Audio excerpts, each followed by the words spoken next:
अब अमेजन अपने उपयोगकर्ताओं को बिटकॉइन जैसी क्रिप्टो करेंसी में जल्दी ही भुगतान देने की अनुमति प्रदान कर सकता है, क्योंकि ई कॉमर्स दिग्गज अपनी पेमेंट टीम के लिए एक डिजिटल मुद्रा और ब्लॉकचेन उत्पाद की लीडरशिप कर रहा है। ई कॉमर्स वेबसाइट अमेजॉन जल्द ही पेमेंट के तौर पर बिटकॉइन या क्रिप्टो करेंसी लेना शुरू कर देगा। हाल ही में एक जॉब लिस्टिंग के जरिए इस बात का खुलासा हुआ है कि अमेजॉन अपने प्रोडक्ट टीम ने क्रिप्टो करेंसी और ब्लॉकचेन करेंसी के एक्सपर्ट को हायर करने वाला है। इससे साफ हो रहा है कि क्रिप्टो करेंसी को अब अमेजॉन भुगतान के रूप में लेगा। ब्लॉकचेन आधारित डिजिटल करेंसी या क्रिप्टो को एक सुरक्षित ट्रांजैक्शन पेमेंट करने का आधार माना जाता है। अमेजॉन ने अपने एक पोस्ट में कहा कि आप blockchain, distributor ledger, central bank digital currency और क्रिप्टो करेंसी में अपनी डोमेन विशेषज्ञता का लाभ उठाएंगे ताकि उन क्षमताओं के मामले को विकसित किया जा सके जिन्हें विकसित किया जाना चाहिए। समग्र और प्रोडक्ट रणनीति को चलाना और नई क्षमताओं के लिए नेतृत्व, खरीद और निवेश हासिल करने के लिए अमेजॉन यह कदम उठा रही है। अमेजॉन अभी तक भुगतान के रूप में क्रिप्टो करेंसी को स्वीकार नहीं करता है। प्रोडक्ट नेतृत्व, ग्राहक अनुभव,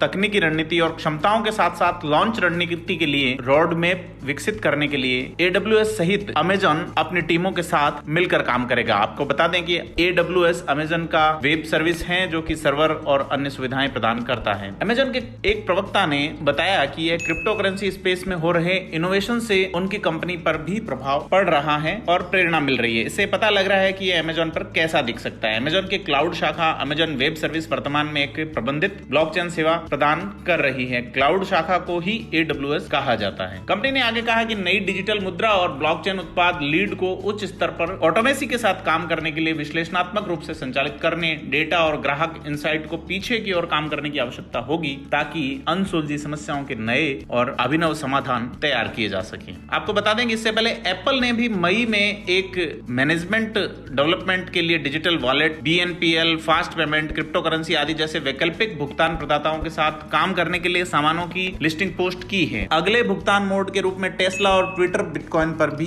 कोशिश कर रहे हैं कि वे भी इस बिटकॉइन करेंसी के माध्यम से भुगतान लेना शुरू करें। आपको बता दें कि ट्विटर के CEO जैक डॉर्सी कह चुके हैं कि ऑनलाइन दुनिया को अब एक ग्लोबल करेंसी की जरूरत है। जी हां, वैश्विक मुद्रा जिसे कहते हैं। और डॉर्सी कह चुके हैं कि उनका ध्यान बिटकॉइन पर है, क्योंकि इस क्रिप्टो करेंसी के साथ हम इस ग्रह पर प्रत्येक व्यक्ति तक पहुंच सकते हैं। इसी बीच टेस्ला के CEO एलन मस्क ने इसकी पुष्टि की है कि कंपनी क्रिप्टो करेंसी माइनिंग के लिए उपयोग किए जाने वाले ऊर्जा मिश्रण में सुधार पर कुछ इंप्रूवमेंट के बाद बिटकॉइन भुगतान लेना फिर से शुरू करेगी। तो यह बिटकॉइन और उससे जुड़े हुए लोगों के लिए एक प्रभावी खबर है कि अब उनका जो करेंसी है वो ग्लोबल होने की दिशा में है और दुनिया की सबसे बड़ी कंपनियों अमेजन, एप्पल, टेस्ला जैसी कंपनियां इस पर इन्वेस्टमेंट के बारे में सोच रही हैं।